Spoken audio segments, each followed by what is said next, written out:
Está aqui porque sabe de uma coisa. Uma coisa que não sabe explicar, mas você sente.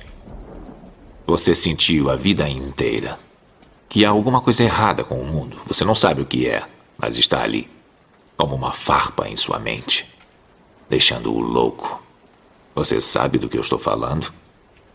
Em certas situações, responder nada a uma pergunta sobre a natureza de seus pensamentos pode ser uma finta de um homem. Mas se a resposta for sincera, aquele singular estado de alma em que o vazio se torna eloquente, em que se rompe a corrente dos gestos cotidianos, ela é então um primeiro sinal do absurdo. Os muros absurdos. Cenários desabarem é coisa que acontece. Um belo dia surge o porquê e tudo começa a entrar numa lassidão tingida de assombro. A lassidão está ao final dos atos de uma vida maquinal, mas inaugura ao mesmo tempo um movimento da consciência. É um retorno aos grilhões, ou é o despertar definitivo. Depois do despertar vem com o tempo a consequência, suicídio ou restabelecimento. Em si, a lassidão tem algo de desalentador. Tudo começa pela consciência e nada vale sem ela. O tempo nos leva, mas sempre chega uma hora em que temos de levá-lo. Vivemos no futuro. Amanhã, mais tarde, com o tempo vai entender. Trata-se de morrer. Chega o dia em que o homem constata ou diz que tem 30 anos. Situa-se em relação ao tempo. Ocupa nele o seu lugar, reconhece que precisa percorrer. Pertence ao tempo e reconhece seu pior inimigo, o amanhã. Ele ansiava o amanhã, quando tudo em si deveria rejeitá-lo. Essa revolta da carne é o absurdo, mas não no sentido próprio. Não se trata de uma definição. Trata-se de uma enumeração dos sentimentos que podem conter o absurdo. Mesmo acabada a enumeração, não esgotamos o absurdo. Para entender um pouco mais sobre isso, assista ao meu vídeo Aprenda a ter um raciocínio absurdo. Perceber que o mundo é denso, a doçura do céu perde o sentido ilusório com o que revestimos. A hostilidade do mundo primitivo remonta até nós. Por um segundo não entendemos mais, porque durante séculos só entendemos as figuras e desenhos que lhe fornecíamos previamente. Agora já nos faltam forças para usar esse artifício. O mundo nos escapa porque volta a ser ele mesmo. Uma coisa apenas, essa densidade e essa estranheza do mundo. Isto é o absurdo, tanto quanto o estranho que em certos instantes vem ao nosso encontro num espelho, o irmão familiar e no entanto inquietante que encontramos nas nossas próprias fotos também é o absurdo. Chego por fim à morte e ao sentimento que ela nos provoca. O mais decente é resguardar-se do patético, mas é surpreendente o fato de que todo mundo viva como se ninguém soubesse. Só é experimentado aquilo que foi vivido e levado à consciência. Aqui pode-se no máximo falar da experiência da morte alheia. É uma opinião e nós nunca ficamos muito convencidos. Esta convenção melancólica não pode ser persuasiva. O tempo nos assusta porque ele traz a demonstração. Sob a iluminação mortal desse destino, aparece a inutilidade. Nenhuma moral, nenhum esforço são justificáveis a priori diante da nossa condição. O que me interessa não são tanto as descobertas absurdas, são suas consequências. Se estamos certos desses fatos, até onde chegar para não eludir nada? Será preciso morrer voluntariamente? Ou pode-se ter esperança apesar de tudo? Sejam quais forem os jogos de palavras e as acrobacias da lógica, compreender é antes de mais nada unificar. O desejo profundo do próprio espírito em suas operações mais evoluídas une-se ao sentimento inconsciente do homem diante do seu universo.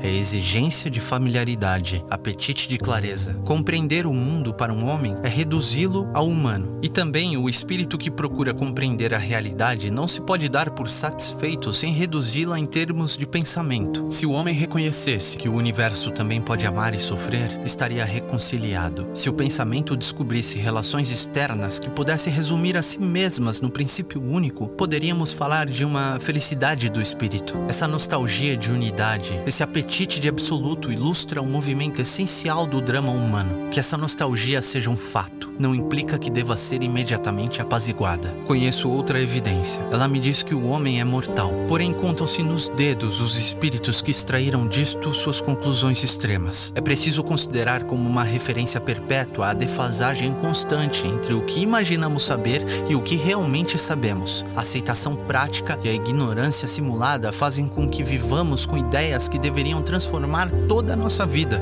Diante dessa contradição do espírito, compreendemos o divórcio silêncio que nos separa de nossas próprias criações. Enquanto o espírito se cala no mundo imóvel de suas esperanças, tudo se reflete e se ordena na unidade de sua nostalgia. Mas em seu primeiro movimento, esse mundo se fissura e desmorona. É preciso desistir de reconstruir sua superfície familiar que nos daria paz ao coração. Se fosse preciso escrever a única história significativa do pensamento humano, deveria ser a de seus arrependimentos sucessivos e de suas impotências. Efetivamente, sobre o que e sobre quem posso dizer? Eu conheço isto. Este coração que há em mim, posso senti-lo e julgo que ele existe. O mundo, posso tocá-lo e também julgo que ele existe. Aí se detém toda a minha ciência. O resto é construção. Pois quando tento captar este eu no qual me asseguro, quando tento defini-lo e resumi-lo, ele é apenas água que escorre entre meus dedos. Posso desenhar, um por um, todos os rostos que ele costuma assumir, todos também que lhe foram dados. Esta educação, esta origem, esta dor ou este silêncio, esta grandeza ou esta baixeza. Mas não se somam os rostos. Este coração que é o meu permanecerá indefinível para sempre. O fosso entre a certeza que tenho da minha existência e o conteúdo que tento dar a esta segurança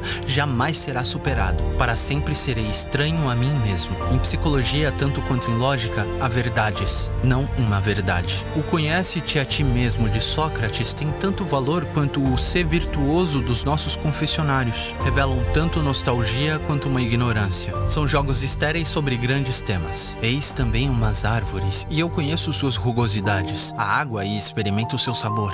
Esses aromas de ervas e de estrelas. À noite, certas noites em que o coração se distende. Como poderia negar este mundo cuja potência e cujas forças experimento? Mas toda a ciência desta terra não me dirá nada que me assegure de que este mundo me pertence. Vocês escrevem e me ensinam a classificá-lo. Vocês enumeram suas leis e, na minha sede de saber, aceito que elas são verdadeiras. Minha esperança aumenta. Me ensinam que este universo se reduz ao átomo e que o próprio átomo se reduz ao elétron. Tudo isso é bom e espero que vocês continuem. Me falam de um sistema no qual os elétrons gravitam ao redor de um núcleo. Explicam-me este mundo com uma imagem. Então percebo que vocês chegaram à poesia. Nunca poderei conhecer. Tenho tempo de me indignar? Vocês já mudaram de teoria. Assim, a ciência que deveria me ensinar tudo acaba em hipótese. A lucidez sombria culmina em metáfora. A incerteza se resolve em obra de arte. Que necessidade havia de tanto esforço? As linhas suaves das colinas e a mão da noite neste coração agitado me ensinam muito mais.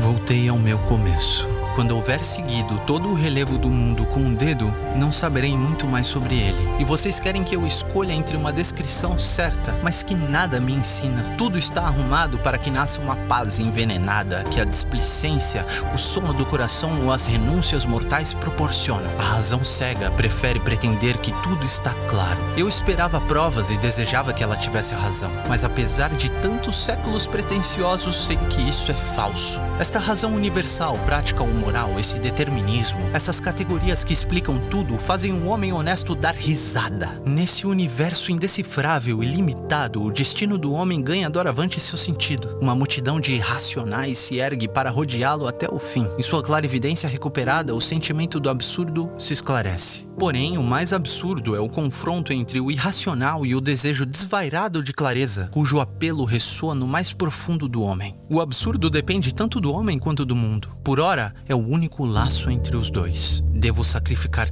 tudo a tais certezas e encará-las de frente para poder mantê-las. Falo aqui de honestidade. Quero saber se o pensamento pode viver nesses desertos. Sempre houve homens para defender os direitos do irracional. A tradição do pensamento humilhado nunca deixou de estar viva. Os fenomenólogos restituem o mundo na sua diversidade e negam o poder transcendente da razão. O universo espiritual se enriquece com eles de maneira incalculável. A pétala de rosa, o marco da quilometragem ou a mão humana tem tanta importância quanto o amor, o desejo ou as leis da gravidade. Pensar já não é mais unificar, tornar familiar a aparência sob o rosto de um grande princípio. Pensar é reaprender a ver, a ser atento, a dirigir a própria consciência, é fazer de cada ideia e de cada imagem um lugar privilegiado. Paradoxalmente, tudo é privilegiado. O que justifica o pensamento é sua extrema consciência. Trata-se de uma atitude para conhecer e não de um consolo. Quero que tudo me seja explicado, ou nada. A razão é impotente diante desse grito do coração. O espírito despertado por essa exigência procura e nada encontra além de contradições e disparates. O que eu não entendo carece de razão.